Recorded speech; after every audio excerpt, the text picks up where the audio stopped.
자, 오늘 이야기 한번 시작해 볼까요?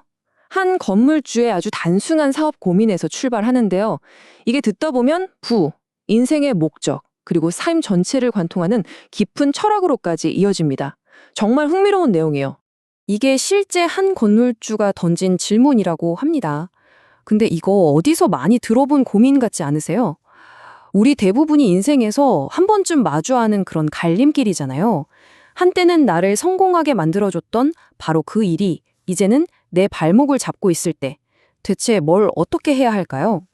여기서 강연자가 내놓는 첫 번째 조언이 좀 특이합니다. 보통 생각하는 것처럼 더 열심히 해라 뭐 이런 게 아니고요. 거대한 변화가 필요하다는 걸 알려주는 어떤 특정 숫자를 알아차려야 한다는 겁니다. 네, 바로 이 숫자 70%입니다. 만약 여러분의 사업이나 프로젝트 아니면 여러분 자신의 에너지 레벨이 이 70% 언저리에서 계속 맴돌고 있다? 그럼 그게 바로 신호인 겁니다. 지금이 바로 인생의 방향을 바꿀 가장 중요한 기회 앞에 서 있다는 뜻이죠. 자, 이 부분이 진짜 흥미로운데요. 아주 명확한 시간표를 보여주거든요. 70% 상태로 한 1, 2년 정도 됐다면 그게 바로 팔고 나올 수 있는 마지막 골든타임이라는 거예요. 근데 3년 이상 머뭇거렸다?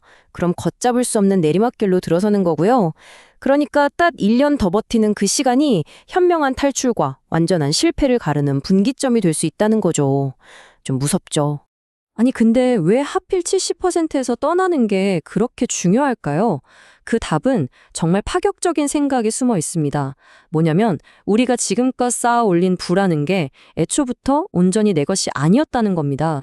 바로 이겁니다. 생각의 패러다임이 완전히 바뀌었다는 걸 보여주죠.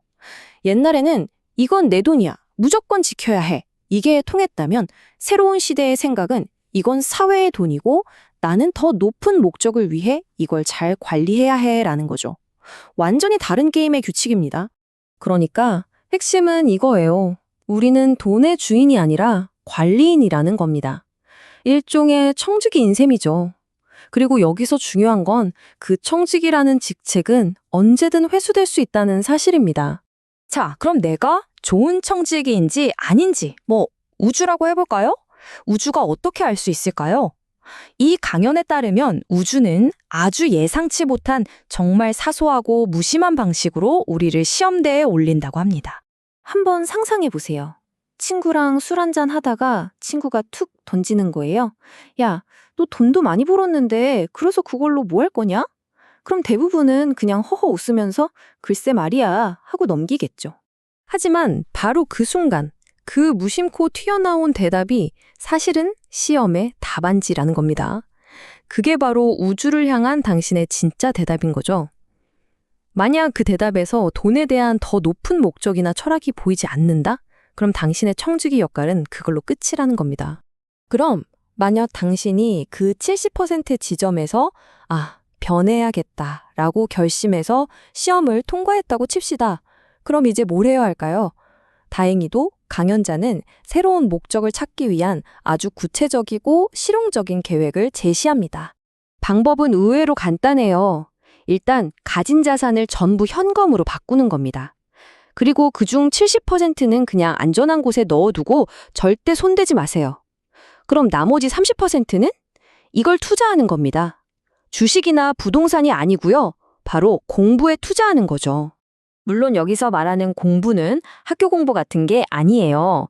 세상과 다시 연결되고 자기 자신과 다시 만나는 시간을 의미합니다. 그동안 돈 버느라 바빠서 미뤄뒀던 책도 읽고 잊고 지냈던 고향에도 가보고 말하자면 돈을 쫓느라 잃어버렸던 내 안의 조각들을 하나씩 다시 찾아오는 과정인 거죠. 이 공부의 시간은 그냥 쉬는 게 아닙니다. 아주 분명한 목적이 있어요. 바로 돈으로는 절대 살 수 없는 단 한 가지 명확성을 얻기 위한 여정입니다. 앞으로 내가 뭘 해야 할지에 대한 뚜렷한 그림을 그리는 시간이죠. 그런데 여기에서 아주 중요한 경고가 하나 나옵니다. 절대로 다른 사람에게 답을 구하려고 하지 말라는 거예요. 왜냐? 지금 당신은 불확실한 상태잖아요. 이럴 때 조언을 구하면 당신의 그 불안함을 먹잇감 삼아 달려드는 입 벌린 악어들만 만나게 될 거라는 거죠. 진짜 해답. 그러니까 묵혀뒀던 그 70%의 돈으로 뭘 해야 할지에 대한 답은 다른 사람한테서 나오는 게 아닙니다. 바로 당신 안에서 나와야 하죠. 그리고 공부의 과정을 충실히 거치고 나면 그 답은 마치 안개가 거치듯 자연스럽게 모습을 드러낼 겁니다. 자, 그럼 이 모든 여정을 한번 정리해 볼까요? 한 건물주의 사업 고민에서 시작해서 삶을 바꾸는 거대한 전략까지. 정말 대단한 여정이었죠?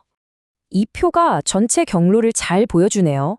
1단계, 기로에 섰을 때 70% 지점을 알아차리고 과감히 빠져나옵니다. 결과는 최악의 손실을 피하고 새로운 기회를 얻죠. 2단계, 투자. 자산의 30%를 삶을 공부하는 데 씁니다. 그럼 돈으로 살 수 없는 지혜를 얻게 되고요. 마지막 3단계, 새로운 사명. 진정한 목적이 스스로 모습을 드러내게 두는 겁니다. 그 결과 이전과는 차원이 다른 훨씬 지속 가능한 성공을 만들어낼 수 있게 되는 거죠. 그리고 이 모든 이야기의 끝에서 우리는 이 궁극적인 질문과 마주하게 됩니다. 이제 이건 더 이상 어떤 건물주만의 이야기가 아니죠. 바로 우리 자신의 이야기입니다. 만약 오늘 당신의 삶이 당신의 목적을 시험한다면 당신은 뭐라고 대답하시겠어요? 한 번쯤 깊이 생각해 보면 좋을 것 같습니다.